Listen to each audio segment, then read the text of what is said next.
جو آدمی اللہ کے ذکر میں مشغول ہوتا ہے اس کو سکون بھی ملتا ہے، اللہ کی مدد بھی ملتی ہے۔ وَلِهَذَا قَالَ أَلَا بِذِكْرِ اللَّهِ تَطْمَئِنُّ الْقُلُوبُ وَاللَّهُ أَعْلَمُ۔ اس لیے یاد رکھیں کہ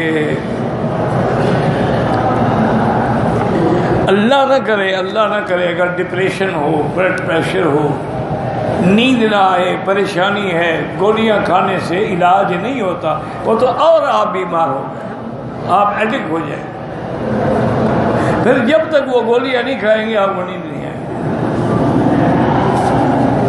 اس کا آسان علاج میں آپ کو بتا دوں، اٹھ کے وضو کریں، 2 رکعت پڑھیں اور قرآن شریف کھول کے پڑھنے بیٹھ جائیں، آدھا گھنٹہ بھی آپ نہیں بیٹھیں گے پرسکون نیند آ جائے گی، سب پریشانیاں ختم۔ آج رات تجربہ کر کے دیکھیں، کیوں کہ جب قرآن پڑھیں گے شیطان بھاگ جائے گا، پھر چھیڑے کون، تنگ کون کرے، وہ تو بھاگ گیا۔ اسی لیے بہت سارے لوگوں کی تو یہ بھی عادت ہے کہ وہ جب تک کتاب نہ پڑھیں انہیں نیند ہی نہیں آتی۔ دنیا والے دنیا کی کتابیں پڑھتے ہیں کہ پیسے کیسے بنانے ہیں، 2 کے 4 کیسے بن جائیں گے، اور دین والے دین کی کتاب پڑھتے ہیں۔ بہرحال آپ بھی کوئی حدیث کی کتاب، قرآن کی آیت، قرآن کی صورت پڑھنا شروع کر دیں، دیکھیں انشاءاللہ سب کچھ۔ مجھے اسی جگہ مکہ میں ایک دفعہ ایک آدمی، میں مسجد میں تھا، ایک بندہ میرے پاس آیا، بڑا بیچارہ پریشان، رنگ اڑا ہوا چہرہ، آنکھیں سے پھٹی ہوئی۔ میں نے کہا ابھی کیا بات ہے؟ اس نے کہا حضرت گزارش یہ ہے کہ آج 15 دن اور 15 راتیں ہو گئی ہیں، مجھے 1 منٹ کے لیے بھی نیند نہیں آتی۔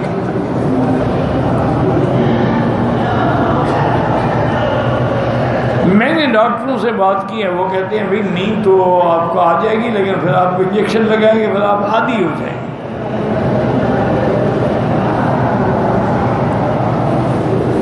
میں نے کہا کہ اچھا ایسا کرو، میں نے کسی اپنے استاد سے سنا تھا کہ قرآن پاک میں جو سورۃ الکہف میں آیت ہے جی، اللہ فرماتے ہیں کہ جب وہ نوجوان غار میں آئے فضربنا علی آذانہم، ہم نے ان کے کانوں کو بند کر دیا کہ آواز نہ آئے، فضربنا علی آذانہم فی الکہف سنین عددا۔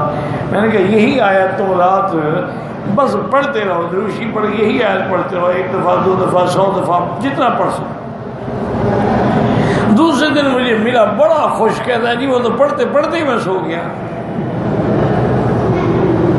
اور مجھے 6-7 گھنٹے بڑی بھرپور نیند آئی۔ میں نے کہا بس اب تمہارا نسخہ تمہارے پاس آ گیا، انجیکشن لگانے کی ضرورت نہیں ہے، بس یہی پڑھ لیا کرو، اللہ پاک رحمت کریں گے۔ اور یہ حقیقت ہے، سورۃ الکہف کی یہ آیت پڑھو تو نیند آتی ہے، اور آخری آیتیں پڑھو، ان الذین آمنوا وعملوا الصالحات کانت لہم جنات الفردوس نزلا، آخر تک یہ پڑھ کے اور دعا کریں یا اللہ مجھے ٹھیک 4 بجے نیند کھلے، ٹھیک 4 بجے نیند کھل جائے گی۔ آخری آیتیں جگا رہی ہیں، پہلی سلا رہی ہیں، اللہ کا نظام۔ یعنی آپ تجربہ کریں، یعنی گھڑی غلط ہو سکتی ہے لیکن نیند ٹھیک اسی وقت اٹھیں گے۔ اور اللہ والوں کے تو خیر ہر چیز پہ اللہ آسان کر دیتے ہیں۔ حضرت مدنی رحمۃ اللہ علیہ کے بارے میں آتا ہے، ہم نے تو زیارت نہیں کی لیکن بہرحال علماء بتاتے ہیں جو ان کے شاگرد ہیں کہ حضرت 8-8 دن 10-10 دن کے سفر سے تھکے ہوئے آتے تھے، اور آتے ہی اعلان ہو جاتا تھا کہ بھئی بخاری شریف کے طلباء تیار ہو جائیں، حضرت آ گئے ہیں درس ہوگا، چاہے رات کے 2 بجے درس حضرت ناغہ نہیں کرتے تھے۔ تو طلباء اکٹھے ہو جاتے تو ان کو کہتے کہ بھائی اگر اجازت ہو تو میں آدھے گھنٹے کے لیے سو لوں، چونکہ 24 گھنٹے سے میں سویا نہیں ہوں۔ آپ شاگرد کیا کہہ سکتے ہیں؟ ٹھیک، اچھا ایسے سر رکھتے اور خراٹے شروع ہو جاتے، ٹھیک آدھے گھنٹے کے بعد بیٹھتے،